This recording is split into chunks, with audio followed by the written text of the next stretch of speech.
What's up, movie fans, and welcome back to Film School with FilmStruck in the Criterion channel. Now, this is my film school. This is where I'm going and diving deep into the history of film with some of these old films, some foreign, some just all around. I am just diving in deep into the history of cinema. Now, the last episode I did Cries and Whispers, which was absolutely fantastic, and this is all on Adventures in Moviegoing with Rodger Corman. Now, Rodger Corman is an amazing man. He was a director, he was a producer, he was even a distributor. And he did a lot of distribution with foreign films into America. And so now on to my next film with AMARCORD by Federico Fellini. I can't believe I said it right, Federico Fellini. Now, I know someone's going to say, oh no, you didn't pronounce it right, but hey, I feel good for saying it. So let's get into this film. No idea what it's about. I'm just excited just to dive in deep into the history of cinema with AMARCORD. Very, very interesting. Now, I heard about this guy, Federico Fellini, and just how good of a director he is. With my first introduction to his films with AMARCORD, I had to say that this film has no direction.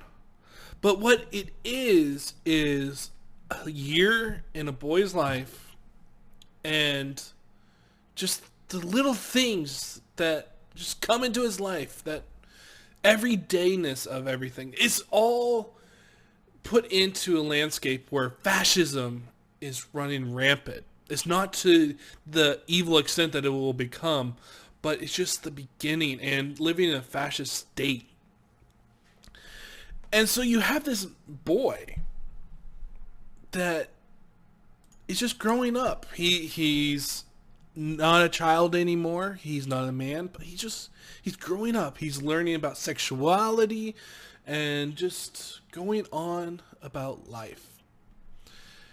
And the thing is, though, you could definitely tell that Fellini, he loves ass. I mean, ass is like every single female, they have to have an ass shot. And it's gratuitous at times, but it's meant to be that.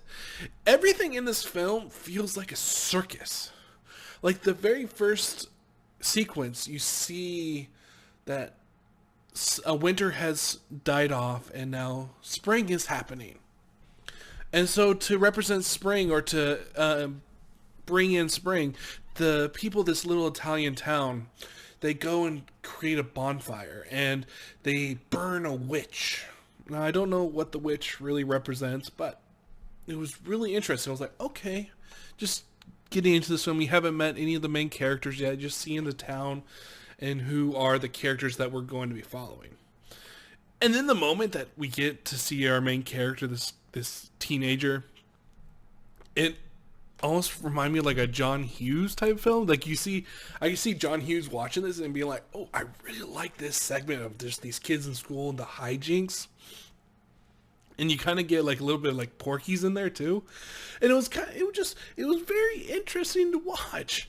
And the sequences in this film are so imaginative, where it feels like I could see Wes Anderson watching this film and being like, oh my god, I love the way his colors go together and just how he frames everything and just the wackiness of it all. And just you can see so many different directors and their styles in this film, where I can just see that so many directors probably took and saw this film and were like, I'm going to take from it.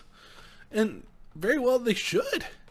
It's so intriguing just to see these characters and this the monotony of the day, and like sometimes nothing will happen, and you're just going through life.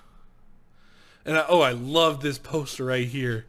It's just like the very first time, like just seeing this poster, I'm just like, oh, this represents the film so much.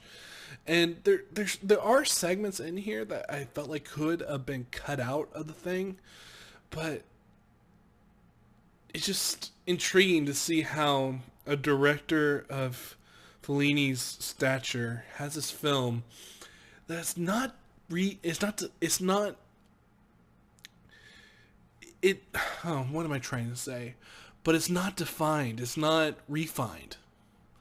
It's not a film that's so going by the numbers and everything's going.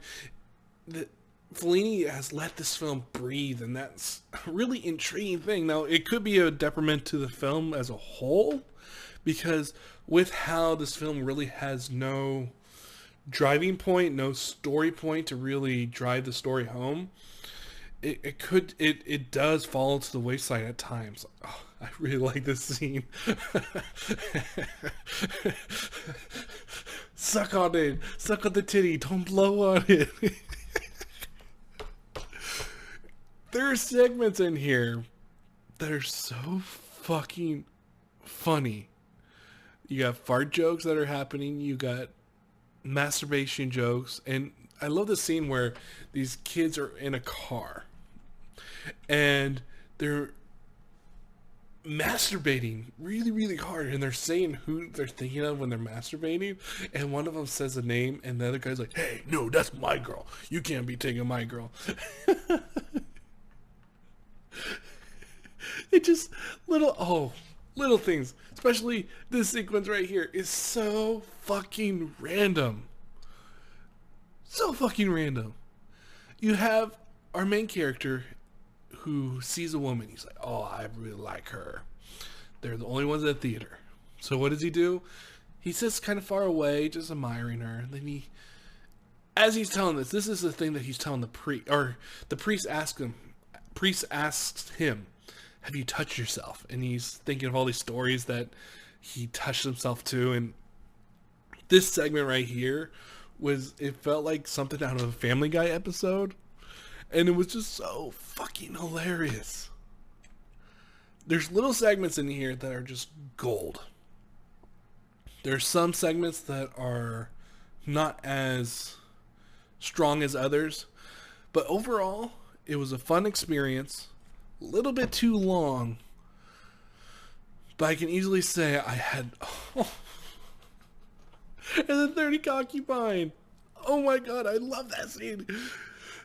Really, it feels like Seth MacFarlane probably saw this film and was like, oh my god, I got a great idea. Family Guy, and just random shit happens. Oh, so much fun. And then this prostitute. So much fun. Have you seen AMARCORD? I'm going to try to learn how to pronounce the name. AMARCORD. I don't know. Probably sounds stupid just trying to say it. But this was a fun film. And I really like in this Adventures in Movie Going with Rodger Corman how different all these films are. And then to have Death Proof next. It just... Every single film that he's showing in his little segment, it all has personality, and it's not all the same. And I love it. I absolutely love it. Now, did I love this movie? Some parts, but other parts no. But there's something great about these films, and they're all unique, and I am so glad that I started my adventures in movie going with Rodger Corman. I'm so glad I started this series because it has been a blast just talking about these films. So have you seen this film? What did you think about it? Let me know down below. Have you tried FilmStruck or the Criterion channel? What do you guys think about it? Let me know all that down below. And is there any film that I should watch that's on the FilmStruck and Criterion channel? I'll see you guys next time on Film School with FilmStruck and the Criterion channel.